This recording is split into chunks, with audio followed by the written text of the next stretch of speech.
Ang kwentong ito ay isang paglalakbay ng dalawang tao na pinagtagpo ng tadhana.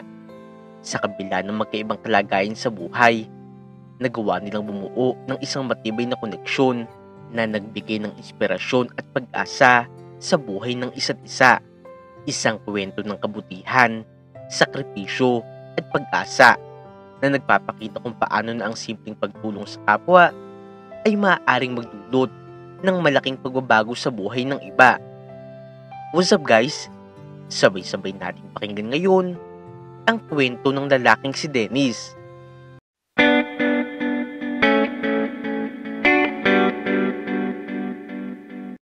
Araw-araw, sa tuwing papasok si Dennis sa universidad na kanyang pinapasukan, ay hindi niya maiwasang tumulong sa mga taong nakikita niya na alam niya nangangailangan. Sa bawat araw nga rin ay iba't ibang storya ng buhay ang kanyang naririnig sa bawat taong nakakasalamuha niya. Kung minsan pa nga ay mayroong mag-asawa nagtitinda ng gulay sa gilid ng kalsada na nagkukulang ng panukli. Walang pag-aatubili si Dennis na nagbigay ng maliit na halaga upang makadagdag sa kanilang kita. Batid niya kasing kahit na siya ay lumaki sa marangyang buhay, ang iba naman ay salat sa kasaganahan, kung kaya't hanggat makakaya niya at sa paraang alam niya ay tumutulong siya sa iba. Sa ibang pagkakataon naman ay mayroong matandang hirap na makatawid sa kalsada. Kahit late na nga rin siya sa kanyang klase, palagi pa rin niyang sinisiguro na ligtas nga silang makakatawid.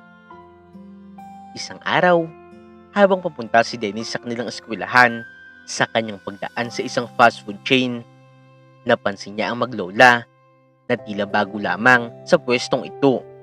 Nang hihingi ng tulong ang maglola at nanlilimos sa bawat dumadaan.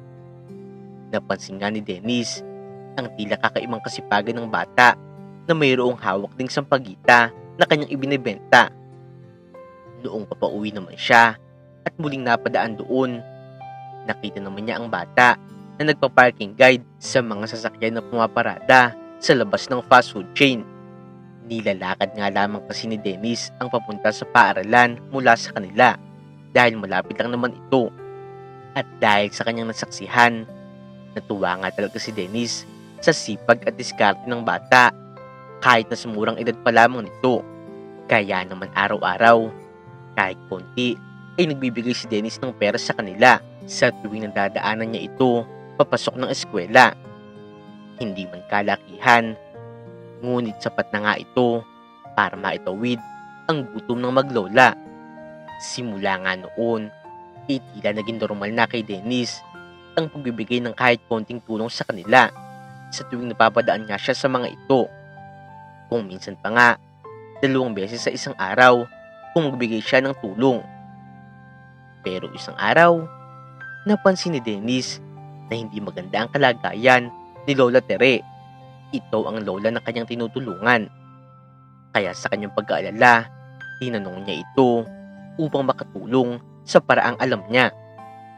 Lola, napansin ko lang, mukhang masama po ang pakiramdam niyo ha. Kailangan mo na po ata magpatingin sa doktor. Tanong ni Dennis habang inaabot ang kanyang limos. Salamat iho. Hindi, kaya pa naman. Baka lamig lang ito. Sagot ng matanda habang inahaplos ang likod ng kanyang apo. Pero kahit ganito ang sinabi ng lola, hindi pa rin nakontento si Dennis. Bumili siya ng gamot at konting pagkain para sa maglola. Ito po lola, tanggapin niyo po ito. Para mayroon po kayong makain ng apo niyo. At para gumaling na rin po kayo kaagad. Alam ko naman po na mahirap talaga ang mayroong iniindang sakit. Wika ni Dennis. Naku iho, nag-abala ka pa talaga ha. Pero maraming salamat talaga. Napakabuti ng puso mo. Naway pagpalain ka pa ng Panginoon. Palagi mo kaming tinutulungan. Masayang sagot naman ng lola sa kanya. Salamat din po lola. Ako nga po pala si Dennis. Kayo po, ano pong pangalan nyo? At ano rin po pangalan ng apo nyo? Pahabol niyang tanong. Napakaganda naman ng pangalan mo iho. Ako nga pala si Tere. At ito namang apo ko. Onyok ang pangalan niya. Sagot ni Lola Tere. Masaya nagpakilala ang batang si Onyok kay Dennis at tinawag pa nga siya na Kuya Dennis. Simula pa nga rin kasi noong una, napansin na ni Onyok ang tila palaging pag-aabot ng tulong ni Dennis sa tuwing mapapadaan sa kanila. Kaya naman noon nabigyan na nga ng pagkakataon na magkausap sila, binigyan niya ito ng libreng sampagita bilang simbolo na kanyang pasasalamat kay Dennis. At buhat nga rin noon ay nagsimulang maengganyo na si Dennis na magbigay sa kanila ng tulong dahil na rin sa kakaibang ugali ng bata na nagpapasaya sa kanya. Masayang masaya nga talaga ang kanyang puso sa tuwing natutulungan niya ang maglola. Madalas nga ay tinitipid pa ni Dennis ang kanyang sarili sa mga bagay na hindi naman niya kailangan, katulad na lamang ng mga luho, para mayroon lamang maibigay at maitulong sa mga higit na nangangailangan, kagaya na lamang nila Lola Tere at Onyok. Hindi naman siguro ako magugutom kung hindi ko kakainin itong almusal ko. Sa kanila na lang ito, bulong ni Dennis sa kanyang sarili habang iniiwan ang mga baong pagkain sa tabi ni Lola Tere. Nalingid sa kanyang kaalaman ay palihim-palih siya nakita ni Onyok mula sa may hindi kalayuan habang nag-aalok ng sampagita sa mga tao. May kaya naman ang pamilya ni Dennis. Siya ang bunso sa kanilang 4 na magkakapatid. At sa kabila ng kanilang maginhawang buhay, si Dennis ang pinakapaborito ng kanilang mga magulang dahil sa kanyang likas na kabaitan at matulungin kahit sa kanilang kasambahay. Kung kaya naman, palagi nga siyang pinupuri ng mga ito na naging dahilan upang kainggitan at pag-initan naman siya ng kanyang mga kapatid. Hoy Dennis, lagi ka nalang bida sa mata nila mama at papa no? Nakakairita ka na. Alam mo ba yun? Wika ng kanyang kuya na tila galit na galit nga sa kanya. Hindi naman sa lahat ng oras, ikaw na lang. Kaya bawas-bawasan mo rin sana yung pagiging sip-sip at pagbait-baitan mo ha. Tandaan mo, hindi lang ikaw ang anak nila. Dagdag pa nga ng kanyang kuya. Lahat naman kasi tayo kuya, mayroong pagkakataon na tumulong. Yun lang naman kasi talaga yung gusto ko yung makatulong. Sana naman kuya, huwag mong masamain yun. Dahil hindi ako gaya ng sinasabi mo na bida-bida. Tugon ni Dennis sa mahinahon na boses. Ikaw din kuya, kung may kaya ka rin naman gawin para sa iba, bakit hindi natin gawin, di ba? Dagdag pa nga niya. Aba, sumasagot-sagot ka pa. Gusto mo bang masaktan? Masyado ka nagpapakabayani. Hindi bagay sa'yo. Ang dapat mong gawin, bawas-bawasan mo ang pagiging santo mo. Sa sobrang pagkukunwari mo na mabait ka, ikaw din, baka kunin ka pa ng maaga sa mundo. Sarkastiko namang sagot ng kanyang kuya na sa pagkakataong ito ay aksidenteng narinig ng kanilang tatay. Ernesto, ano ba yung mga sinasabi mo sa kapatid mo? Parang hindi mo kapatid ang kausap mo ha. Kung makaasta ka, parang ikaw pa ang bunso sa inyong dalawa ni Dennis. Kaya hindi umayos-ayos ang buhay mo Napakatanda mo ni Ernesto, tapos ganyan ka pa umasta. Para kang bata. Galit na sabi ng kanilang ama sa kuya ni Dennis. Hindi na nga rin ito sumagot pa sa kanilang ama. Pero binigyan naman ito ng masamang tingin si Dennis bago ito umalis. Nagpatuloy lamang ang pagtulong ni Dennis kila Onyok, maging sa ibang nakakasalubong nito na kailangan din ng kanyang tulong ay tinutulungan niya sa abot ng kanyang makakaya. Hanggang sa nakagraduate na nga itong si Dennis ng kolehiyo. Kahit hindi na nga siya pumapasok sa paaralan, isinasadya niya talagang daanan ang bata at ang lola nito para lamang maiabot ang konting tulong na kanya nakakayanan. Sa totoo lamang kasi, inapalapit na rin siya sa bata. Lalo na noong minsan nga niya itong makakwentuhan habang papauwi siya noon galing sa paaralan. Naku Kuya Dennis, ang hirap po talaga ng buhay no? Minsan talaga, hindi mo na rin alam kung saan ka lulugar. Ako po kasi, noong namatay ang tatay ko, pinalayas na po kami ng madrasta ko. Pagkukwento nga ni Onyok kay Dennis. Bakit Onyok? Paano mo naman nasabi na mahirap ang buhay? Kwento mo naman. Nakakabitin yung kwento mo Sabi naman ni Dennis. Ganito po kasi yun, Kuya Dennis. Noong namatay po ang nanay ko sa panganganak sa akin, si tatay at lola na lang po nagpalaki sa akin. Maganda naman po ang buhay namin noon at hindi kami pinapabayaan ni tatay. Kaso nga lang po, simula po noong nagkasawa ulit si tatay at minalas po sa ugali ng bago niyang babae. Naghirap na po si tatay. Sobrang luho po kasi ng kanya naging bagong asawa. Syempre po, dahil mahal na mahal ni tatay ang bago niyang asawa, ginawa pa rin po niya ang lahat para hindi siya iwan ni Tita Ami. Kaya nagtrabaho po si tatay ng doble hanggang sa nagkaroon na po siya ng sakit. Noong nawala po si tatay, doon na rin po lumabas ang totoong ugali ni Tita Ami. Kahit po si Lola na magulang ni tatay, sinisiguan po niya. Ang masakla pa, pinalayas pa po niya kami kasi pabigat lang daw po kami sa bahay. Kahit na kay tatay naman po ang bahay na yun. Pagkukwento ng batang si Onyok habang unti-unting naluluha sa kanyang mga kinukwento. Maging si Dennis na nakikinig ay halos napaluhan na rin sa kwento ng bata. Grabe naman pala ang pinagdaanan nyo. Sa batang edad mo pa lamang, marami ka ng karanasan. Puro hindi magaganda pa. Kaya pala nakakaawa talaga ang kalagayan nyo. Ganoon pala naging karanasan nyo. Pero Onyok, tandaan mo ha, huwag kang mag-alala. Nandito lang naman ako at tutulong ako sa abot na makakaya ko.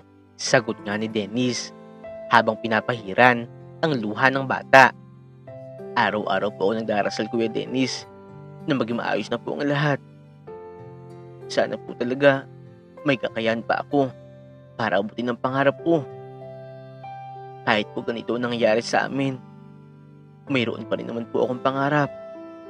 Sana po talaga mangyari ang lahat ng yun. Wika ni Onyok. Huwag kang mag-alala, Onyok. Gagawin natin ang lahat para mangyari yan. Makakapag-aral ka. Huwag kang mag-alala. Pangako ni Dennis. Hayaan mo rin, Onyok. Kapag nagkatrabaho na ako, tutulungan naman kita para makapag-aral. Ipagpatuloy mo lang ang pangarap mo. At magpakabait ka lang sa lola mo, ha? Ako ang bahala sa inyo. Tutulungan ko kayo. Dagdag pa nga niya. Kaya naman sa mga oras na ito, ay nabuhayan din ang loob ni Onyok. Di kalaunan, ay pinalad na nga rin si Dennis na magkaroon ng kanyang sariling trabaho. At sa unang sahod pa nga lamang niya sa trabaho, agad na nga rin pumasok sa kanyang isipan ang maglola. Dala na nga rin ng kanyang kasabikan, nilapitan niya sila sa pwesto na palaging tinatambayan nila sa tabi ng fast food chain. Lola, Onyok, kumusta na po kayo? Masigilang bati ni Dennis habang inaabot ang 2 supot ng pagkain mula sa fast food chain. Libre ko kayo ngayon. Kainin nyo na yan. Dagdag pa nga niya. Wow! Talaga po ba, Kuya Dennis? Sa wakas, makakain na rin kami ni Lola nang hindi tira-tira. Saktong-sakto po. Kumakalam na rin po kasi ang tiyan ko sa bango ng fried chicken dito eh. Tuwang-tuwa namang sagot ni Onyok. Salamat talaga, iho.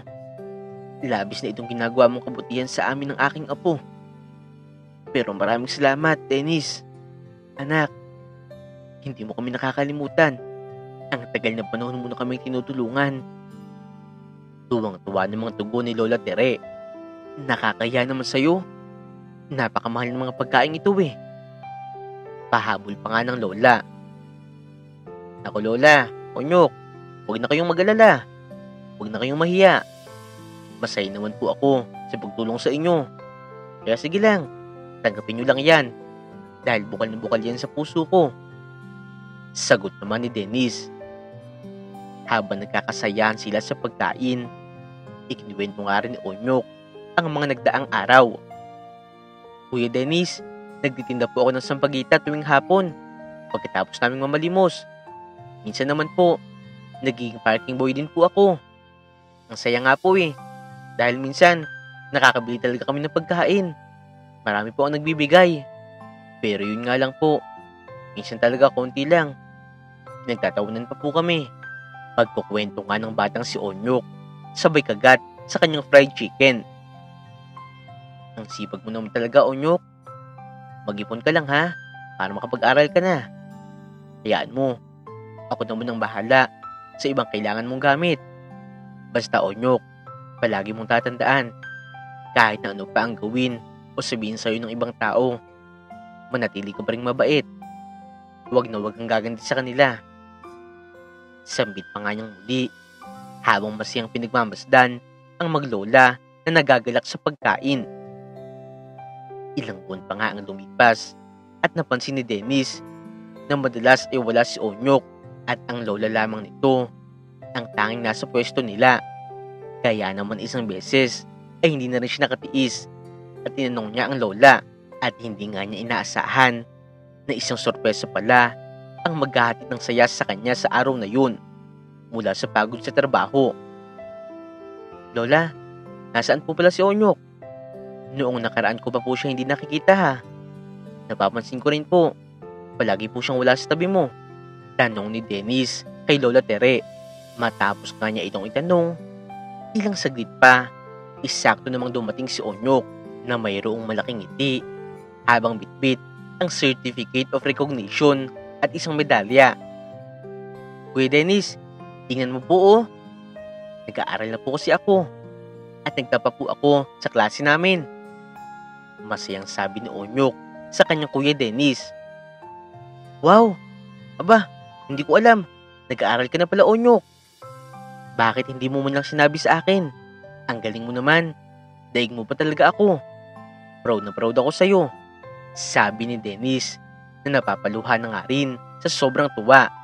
Syempre naman po, maliban po kay Lola. Ikaw po ang dahilan, Kuya Dennis, kung bakit po ako nagsisipag. Kuya Dennis, salamat po talaga sa mga tulong niyo sa amin. Palang araw po, makakabawi din ako sa lahat ng kabaitan mo. Pipilitin ko po talaga na ipagpatuloy at makapagtapos ng pag-aaral. Sagot naman ni Onyok na punong-puno ng pag-asa. Sa labis na tuwa at proud na damdamin, muli nga niyang inilibre ang maglola. Maliban sa pagkain, ibinili nga rin niya ng iba pang mga gamit pang eskwelahan itong si Onyok. Mula sa mga notebook, lapis, at maging isang bagong bag. At iba pang ang pangangailangan nito sa klase. Gaya ng kanyang pangako noon kay Onyok, tinupad nga niya na siya ang bahala sa ibang mga gamit nito. Onyok, ipagpatuloy mo lang ha. Nandito lang naman ako para suportahan ka. Gaya ng sabi ko noon, akong bahala. Basta kailangan mo, tutulong ako. Sampit ni Dennis habang inaabot ang mga bagong gamit na binili niya para kay Onyok. Araw-araw ay inspirado si Onyok na pumasok sa eskwelahan. Ang mga pangaral ng kanyang lola at ang tiwala ng kanyang Kuya Dennis ang nagsilbing inspirasyon niya upang magsikap. Sa bawat pagbangon ay iniisip niya kung paano siya makakatulong sa kanyang lola at makakabayad ng utang na loob kay Dennis. Lola, tingnan niyo po ito oh. Nagtapo ulit ako sa klase namin. Ang galing po talaga. Nagbubunga na po ang mga pagsisikap ko. Masayang pagyayabang ni Onyok sa kanyang lola.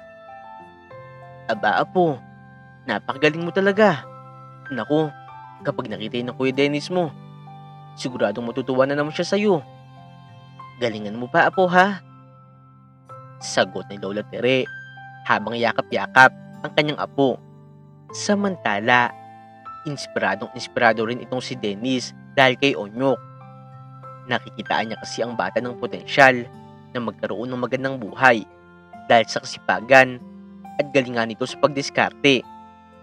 Ang bawat kwento ng tagumpay ni Onyok ay nagbibigay ng liwanag sa kanyang puso, lalo na sa mga panahong siya mismo ay nakakaranas ng pagsubok. Isang araw kasi, isang napakalaking pagsubok ang dumating sa pamilya nila Dennis. Naaksidente ang kanyang mga magulang at ang kanyang nanay ay agad na nga ring binawian ng buhay. Samantalang ang kanyang tatay naman ay mapalad pang nabuhay. Pero sa tindi nga rin ng tinamo nitong pinsala, Naging paralisado na ang kanyang tatay at hindi na nga ito makagalaw pa ng maayos.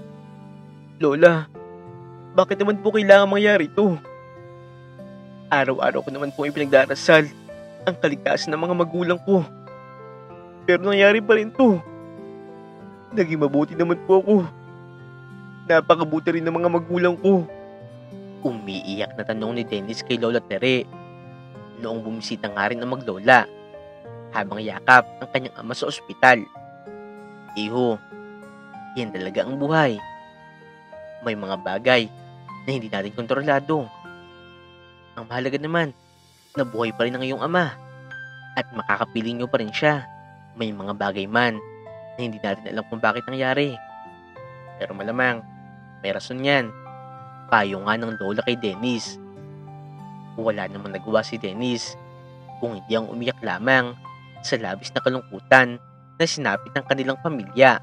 Sa sitwasyong yun, ay nagkaroon pa nga ng matinding sakit ang ama ni Dennis na nagtagal pa nga ng ilang taon. Halos naubos na ang pera ng kanilang pamilya sa pagpapagamot ng kanilang ama hanggang sa dumating na nga rin sa punto na kung saan kinakailangan na nga niya mag-ibang bansa para kumit ng mas malaki at makatulong sa kanyang tatay. Kuya Dennis, kailangan mo pa po ba talagang umalis? Sigurado ka na po ba dyan? Malungkot na tanong ni Onyok. Oo, Onyok para sa tatay ko. Pero huwag kang mag-alala. Hindi pa rin kita papabayaan. Ipagpatuloy mo lang ang pag-aaral mo at mas pagbutihan mo pa. Kahit nasa malayo ako, tutulungan pa rin kita.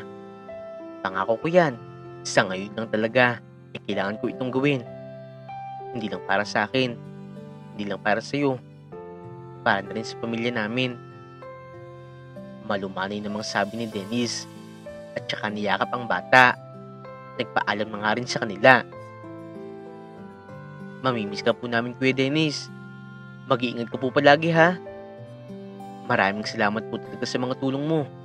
At pangako po, hindi po ako susuko.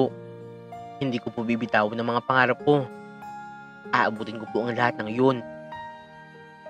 Malungkot na tugon ni Onyok. Noong naglalakad na nga papaalis si Dennis, nagulat na lamang siya noong biglang tumakbo si Onyok papalapit sa kanya at bigla siyang niyakap ng mahigpit. Kuya Dennis, ingatan niyo po ang sarili niyo. Salamat po talaga sa lahat. Salamat po. Kung hindi ka po namin nakilala, baka po mas lalo kaming pinanghinaan ng loob ni Lola. Sabi ni Onyok habang niyayakap ang kanyang Kuya Dennis. Oo naman, Onyok, mag-iingat ako. Kayo din, mag-iingat kayo, ha? Nandito lang ako, Onyok. At pagbalik ko, kayo agad ang una kong hahanapin ni Lola. Basta, Onyok, pagbutihin mo lang lalo ang pag-aaral mo. Alagaan mo rin ang lola mo.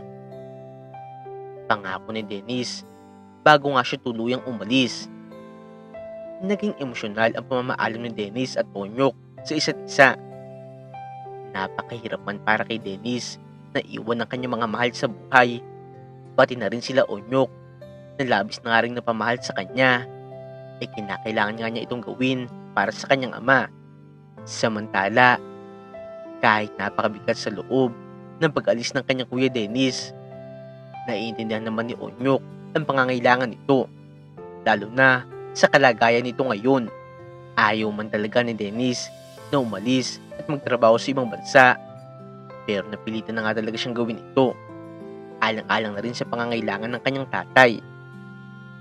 Samantala naman, noong makapagtrabaho na si Dennis sa ibang bansa, habang siya ay nandoon, pinakikiusapan niya ang kanyang kaibigang si Jake na maiabot kina Onyok ang kaunting tulong na kanya nakayanan sa tuwing mayroong sobra siyang kinikita mula sa kanyang trabaho.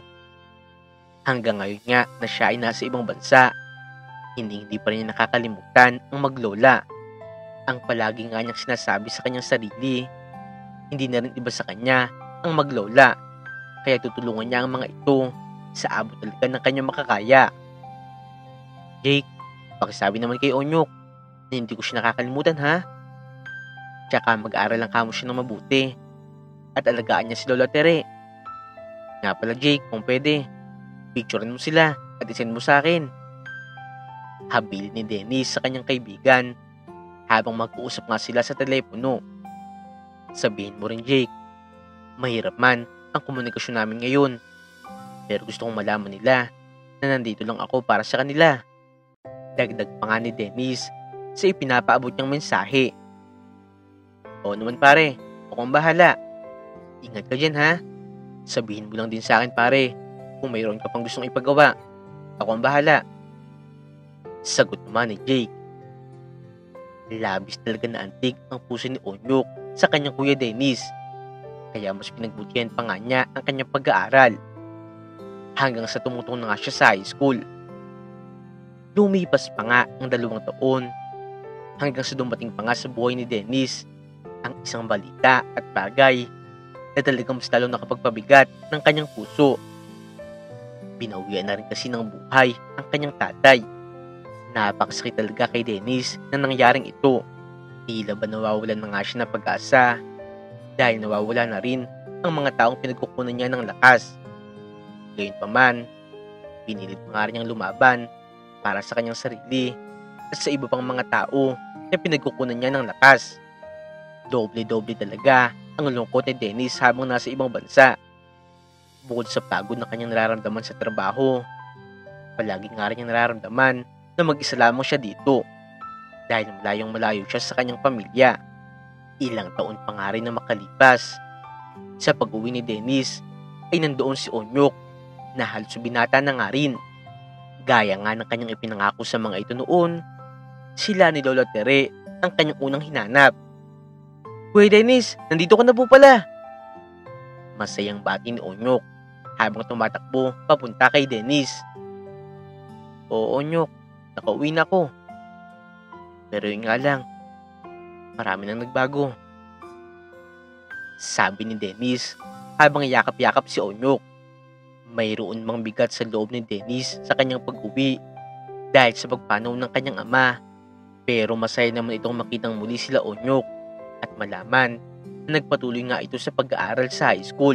Tuwang-tuwa nga talaga siya dahil sinusunod ni Onyok ang lahat ng kanyang mga sinabi noon.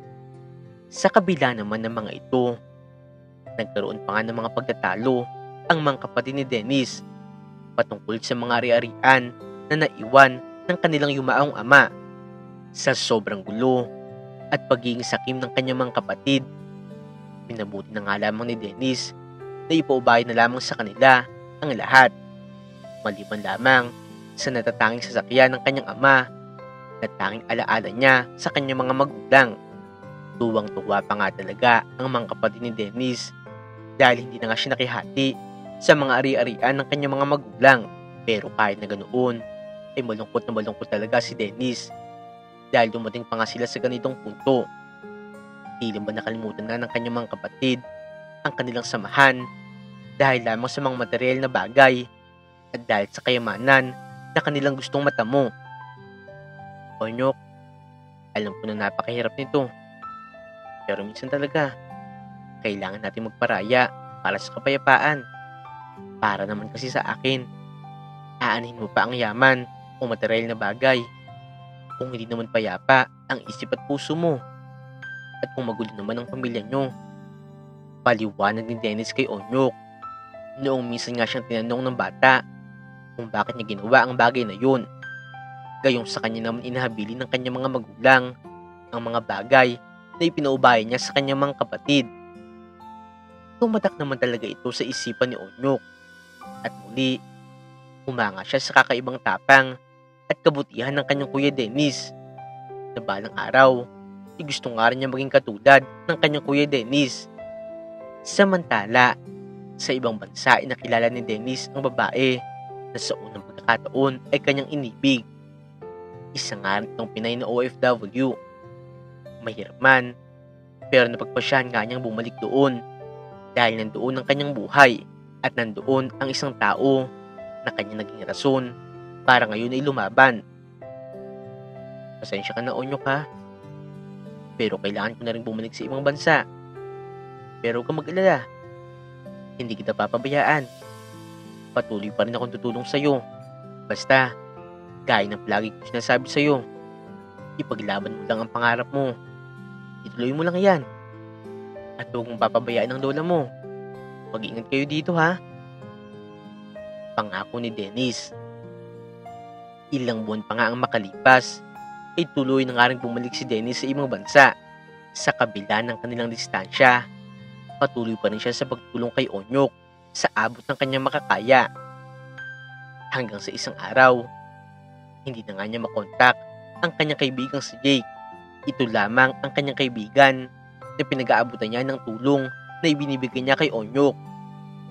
Parang pinagsakluban ng langit at lupa itong si Dennis noong malaman na maging ang kanyang matalik na kaibigan na si Jake ay pumanaw na nga rin dahil nagkaroon ito ng malubhang sakit. Sa mga nangyayari sa kanyang buhay, inapapatanong na lamang talaga si Dennis sa kanyang sarili kung bakit ito nangyayari. Gayong wala naman siyang ginagawang masama. Simula nga rin noon, nahirapan na si Dennis na makahanap ng ibang paraan para makontak sila Onyok. Hanggang sa dumating na nga rin sa punto na nabuntis na rin ang kanyang nobya sa ibang bansa. At doon, nagpakasal na nga sila. Labag man sa kanyang kalooban, pero napilitan na nga si Dennis na mahinto ang tulong niya kay Onyok dahil maliban sa napakahirap ng kanilang komunikasyon. Ngayon, ikinakailangan na nga rin niyang pagtuunan ng pansin ang kanyang bagong pamilya. Lumipas pa nga ang ilang taon na paninirahan nila sa ibang bansa, napagpasya na nga ni Dennis at ng kanyang asawa na umuwi na ng Pilipinas dahil malapit na nga rin mag-aral ang kanilang anak. Gusto nga nila na sa kanilang sariling bansa ito mag-aral. Dennis, panahon na rin siguro para bumalik tayo sa Pilipinas. Gusto ko rin kasi na lumaki ang anak natin sa sarili nating bansa at sa sarili nating kultura. Sabi ng kanyang asawa. Naisip ko rin yan, honey. Gusto ko rin na lumaki ang anak natin sa Pilipinas dahil alam naman natin pareho na ibang-iba talaga kapag sa sariling bansa ka lumaki. At isa pa, gusto ko rin makita at makamusta ulit si Onyok. Tugon naman ni Dennis. Noong tuloy na nga silang umuwi sa Pilipinas, kagaya na nga rin ng kanyang kagustuhan, pagka-uwi pa lamang sa Pilipinas, hinanap agad ni Dennis ang maglola sa kanilang dating pwesto. Pero laking gulat niya dahil wala nga ito doon. Ilang araw pa nga siya nagpabalik-balik doon, pero hindi na nga talaga pumunta doon ang maglola. Nagtanong-tanong na nga rin siya sa mga tao dito, pero ayon nga sa mga ito, hindi na nga pumupunta dito ang maglola. Lagi ko silang hinahanap sa bawat pagdaan ko dito. Sana makita ko ulit sila, lalo na si Onyok. Gusto ko sila makamusta. Sabi ni Dennis sa kanyang asawa. Sa bawat pagdaan, patuloy lamang si Dennis sa pag-aasam na muli niya makikita ang maglola. Sa bawat pagdaan niya dito, ay patuloy lamang ang kanyang paghahanap sa maglola. Pero kahit anong paghahanap nga ang kanyang gawin, nabigo na nga talaga si Dennis. Lumipas pa ang maraming taon at si Dennis at ang kanyang pamilya ay unti-unti na nga rin naghihirap. Dahil sa tindi ng pangangailangan ng pera, hindi na nga rin talaga sumaspat ang kanilang mga kinikita dito sa Pilipinas. Hindi na nga alam ni Dennis kung bakit ito nangyayari sa kanilang buhay. Pero maging ang kanyang anak ay nagkaroon na nga rin ng sakit sa puso. Hindi naging basta-basta ang kalagayan ng kanyang anak dahil naging matindi ang karamdaman nito. Dennis, kailangan na natin humingi ng tulong, sabi ng kanyang asawa habang tila ay pinipigilan nito ang mga luha. Hindi na natin kaya ang mga gastusin. Hindi na rin sapat ang mga kinikita natin. Ano nang gagawin natin? Ilang beses kang sumubok si Dennis na humingi ng tulong sa kanyang mga kapatid na kung tutusin sana ay mayroong mga pera naman at maayos ang buhay ng kanyang mga kapatid. Pero hindi nga niya akalain na maging ang kanyang mga kapatid ay mabibigo pa siya na makahingi ng tulong sa kanila. Kuya, baka naman pwede. Makihiram muna ako ng pera sa'yo para sa operasyon ng anak ko. Kailangan na kailangan talaga ng tulong ngayon ng anak ko. Hindi na namin kaya. Hindi ko na alam kung paano pa maipapagamot ng anak ko. Hirap na hirap na rin kami. Ubus na ang lahat ng naipon namin. Pakiusap ni Dennis sa kanyang kuya habang humihingi ng tulong. Wala kaming pera ngayon, Dennis. Pasensya na. Sa iba ka na lang humingi ng tulong. Huwag na sa amin. Malamig na sagot ng kanyang kuya. Hindi na nga pinagpilitan pa ni Dennis ang kanyang sarili sa paghingi ng tulong sa kanyang kuya. Kahit nabanggit naman niya na may kakayanan ng mga ito na tumulong sa kanya. Pero ayaw nga talaga nila. Nagpapakasasa sila ngayon sa mga kayamanan na dapat sana kay Dennis napunta. Pero ipinaubaya lamang niya sa mga ito.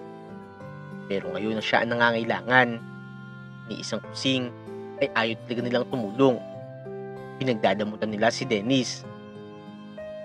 Isang araw, isinugod na nga rin sa ospital ang kanyang anak dahil kailangan na nga nitong maoperahan at hirap na hirap na nga ito sa kanyang kalagayan. Wala mang sapat na pera pero nakipagsapalaran na nga rin sila alang-alang sa kanilang anak. Napilitan si Dennis na ibenta ang natatanging alaala mula sa kanyang ama. Kahit sa hindi gaanong kalaking halaga, ibinenta na nga ni Dennis ang kotse na iniwan sa kanya ng kanyang tatay. Kailangan nating mabayaran ang operasyon ng anak natin. Mahirap man at masakit. Pero ito na lang din talaga ang naiisip kong paraan para makatulong sa anak natin. Sabi ni Dennis sa kanyang asawa habang hawak ng pera mula sa pinagbentahan ng sasakyan. Kahit kulang na kulang pa to, susubukan natin. Gayunpaman, hindi pa rin naging sapat ang perang mayroon sila para maoperahan ang kanilang anak. Kaya naman pinag-uusapan sila na ilabas muna ang anak at saka na lamang bumalik kapag mayroon na nga silang pampaopera at mayroon na nga silang sapat na pera. Labis talaga ng lumo si Dennis sa isang tabi. Pakiramdam niya noon ay wala na nga siyang pag-asa. Hindi na nga rin niya napigilan na damdamin ang sama ng loob sa kanyang mga kapatid. Tila ba kasi nakalimutan na ng mga ito na magkakapatid sila at mas inisip pa nga nila ang kanilang kayamanan. Bigla nga rin niya napagtanto na kung hindi niya sana ipinaubaya sa mga ito ang yaman na dapat naman talaga ay para sa kanya, marahil sana ay wala rin kahirap-hirap na may papagamot niya ang kanyang anak at mas magiging maayos ang kanilang buhay. Nasa kalagitnaan na nga ng pag-iyak si Dennis at pagdadasal sa mga oras na yun. Pero maya-maya pa nga, biglang mayroong isang batang doktor na lalaki ang dumating dito. Pinagmasdan nga sila ng doktor na ito at kinausap ang mga staff ng ospital. Maya-maya pa nga ay bigla ito nagsalita.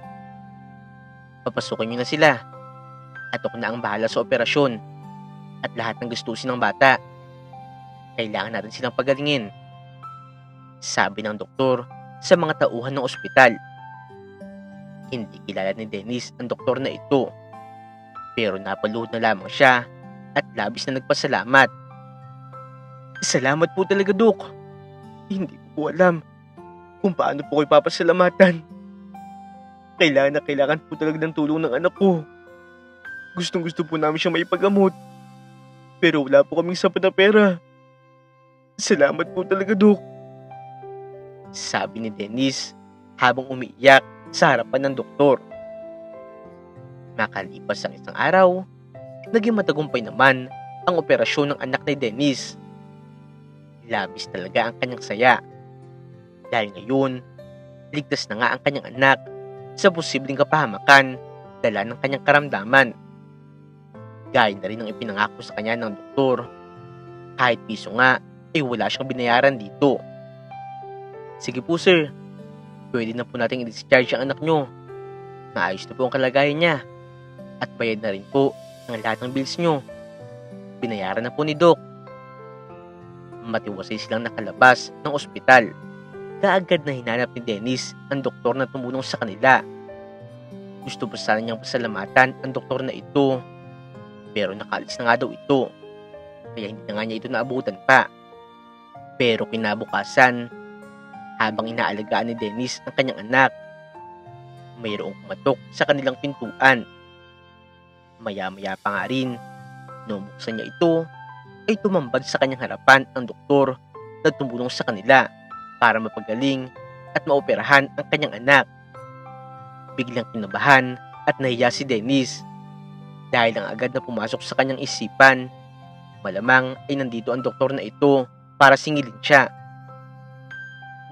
Dok, napasyal po kayo sa amin.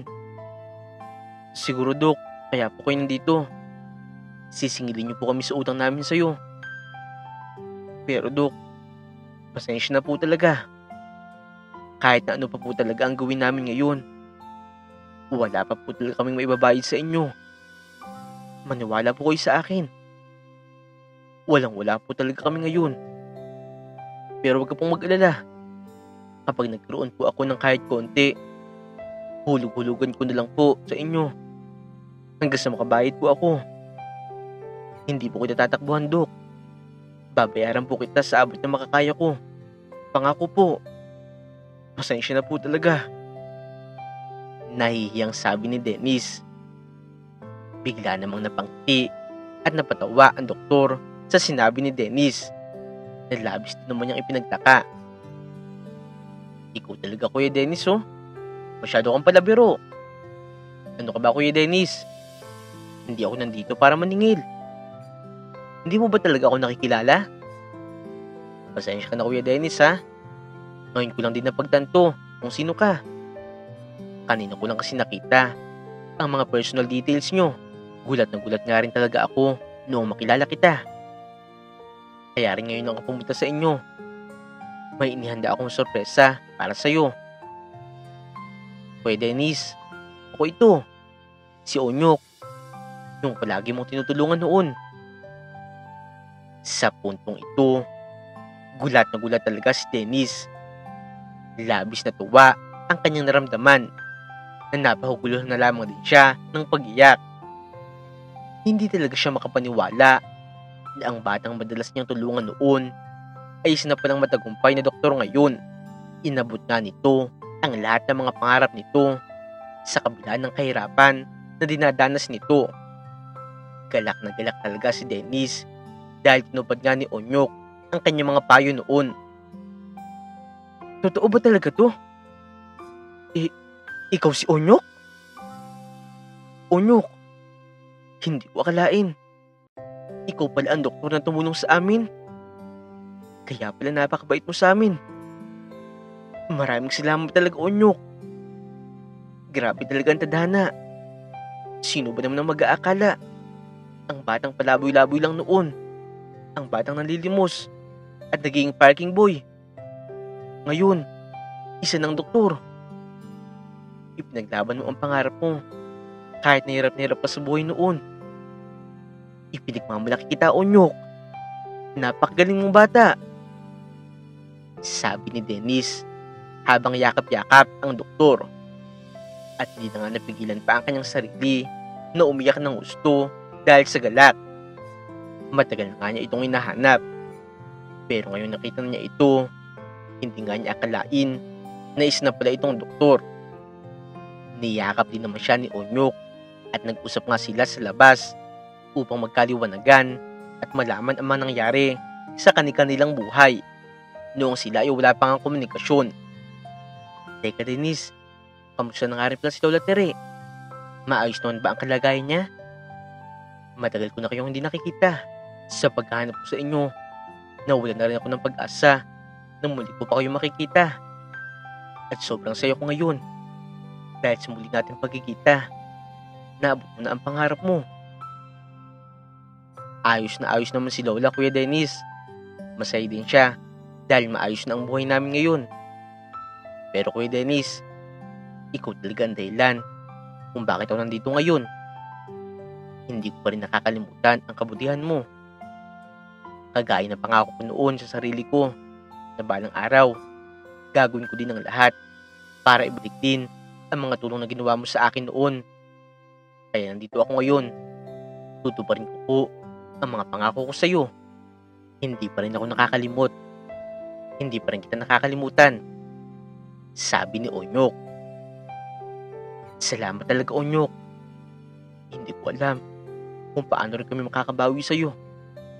Sa totoo lang kasi, labis-labis pa ang ginawa mo dahil iniligtas mo ang buhay ng anak ko. Iniligtas mo siya.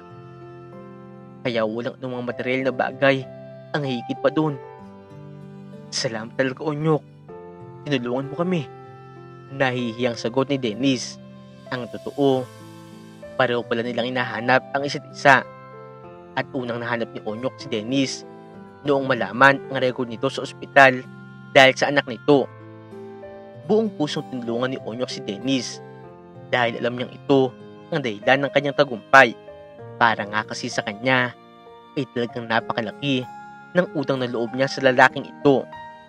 Dahil ito ang naniwala at tumulong sa kanya noong mga panahon na walang-wala siya at tila nawawala na nga rin ng pag-asa sa buhay. Si Dennis nga rin ang unang naniwala sa kanya na kaya pa rin niyang tuparin ang kanyang mga pangarap sa kabila ng kanyang kalagayan noon. Maya-maya pa nga rin ay biglang mayroong kinuwang susi si Onyok mula sa kanyang bag. Iniabot niya ito kay Dennis. Ang susing ito ay susi ng isang sasakyan. Kuya Dennis, ito ang susi ng sasakyang ibinenta mo noon. Nalaman ko kasi na ipinagbili mo pa ang sasakyan mo para lamang maipagamot ang anak mo. Pinili ko rin ito sa taong pinagbentahan mo para ibalik sa iyo. Alam ko rin kasi kung gaano ito kahalaga sa iyo. Kaya ginawa ko ang lahat para mahanap ulit ang sasakyan na yan at maibalik sa iyo. Sa totoo nga lang talaga, ayaw pang ibenta sa akin yan ng bagong may-ari niyan. Kaya binili ko na lang kahit sa napakamahal na halaga para lang muling maibalik sa iyo yan. Ang gusto ko lang kasi, Kuya Dennis, muli kang mapasaya gaya ng ginagawa mo noon sa amin. Ikaw ang dahilan kung bakit kami nagiging masaya noon at kung bakit kami lumalaban. Ikaw lang nag-iisang tao na handang tumulong sa amin. Sabi ni Onyok. Sa mga oras na ito, inatigilan talaga si Dennis noong makita niya ang susing ito. Lalong-lalo na ang kotse na sobrang halaga sa kanya. Pero nagawa nga niyang ibenta noon para lamang sa kanyang anak at para na rin sa kanilang pangangailangan. Dahil ito na nga lamang ang nag-iisang alaala ng kanyang ama. Hindi niya maiwasang mapaiyak dahil sa magagandang nangyari ngayon sa kanyang buhay. Salamat talaga, Onyok. Napakahalaga ng bagay na ito sa akin. Ito lang talaga ang alaala sa akin ni Papa. Salamat talaga. Ito na nga lamang din ang nasabi ni Dennis habang hawak-hawak ng maigpit ang susing ito. Hindi na nga rin niya napigilang yakapin ang kotse na mutik na nga mawala sa kanya. Samantala naman, labis nga rin ang tuwa ni Onyok na nagkita muli sila ng kanyang Kuya Dennis. Noon pa man din kasi, simula noong maging doktor siya, ay gustong-gusto na nga niyang mahanap ang taong unang nagtiwala at naniwala sa kanya. Tinulungan nga sila ni Dennis noon kahit na hindi naman sila magkaano-ano. Kuya Dennis, simula ngayon, tuloy-tuloy na po ang pagtulong ko sa iyo. Gusto kong makabawi sa lahat ng ginawa mo para sa akin, para sa amin ni Lola. Gaya ng ipinaramdam mo sa amin noon. Ako naman po ang bahala sa iyo ngayon. Wala ka nang dapat isipin dahil hindi kita papabayaan ngayon na ikaw naman ang nangangailangan. Sabi ni Onyok. Salamat talaga, Onyok. Hindi ko talaga inakala na mangyayari ito sa atin. Hindi ko akalain na sa dami ng mga taong tinulungan ko noon, mayroon pa rin pala na makakaalala sa akin at tutulong naman sa akin sa oras na ako naman nangangailangan. Salamat talaga, Onyok. Mangiyak-iyak na sagot ni Dennis. Ngayon, masaya akong makita na naging matagumpay ka. Ipinagmamalaki talaga kita, Onyok. Dagdag pa nga niya. At simula nga rin noon, tinulungan pa nga ni Onyok si Dennis na makapagsimula ng negosyo nito na hindi naglaon ay lumago na rin. Buhat noon ay palagi na muli silang nagkakasama katulad ng mga panahong una silang nagkakilala. Sa bawat kakailanganin ng bawat isa ng tulong ay pareho silang nagtutulungan. Hindi man sila magkano-ano o magkadugo, pero higit pa sa isang pamilya ang kanilang turingan. Dahil alam nila na ang pagiging isang pamilya ay hindi lamang nababase sa dugo, dahil tungkol ito sa isang samahan na hindi kaagad mawawala, lalo na kung papahalagahan nyo ang isa't isa. Dito na nga po nagtatapos ang kwento ng buhay ng lalaking si Dennis. Sa kwentong ito ay pinapaalam ang kwento nila Dennis at Onyok ay isang patunay na ang pagtatanim ng kabutihan sa kapwa ay nagbubunga din ng kabutihan. Sa kabila ng mga pagsubok at paghihirap, ang mga taong tunay na nagmamalasakit ay naging instrumento ng pagbabago at pag-asa. Balang araw, ang kabutihan na ating ipinapakita sa iba ay babalik din sa atin sa mga paraan na hindi natin inaasahan. Maaaring sa ngayon ay tayo ang tumutulong, pero maaaring dumating din sa punto na tayo naman ang kanilang tutulungan. Kaya ipatuloy lamang natin ang paggawa ng kabutihan. Huwag niyo pong kakalimutan na i-like at subscribe ang aming channel, Untold Stories TV.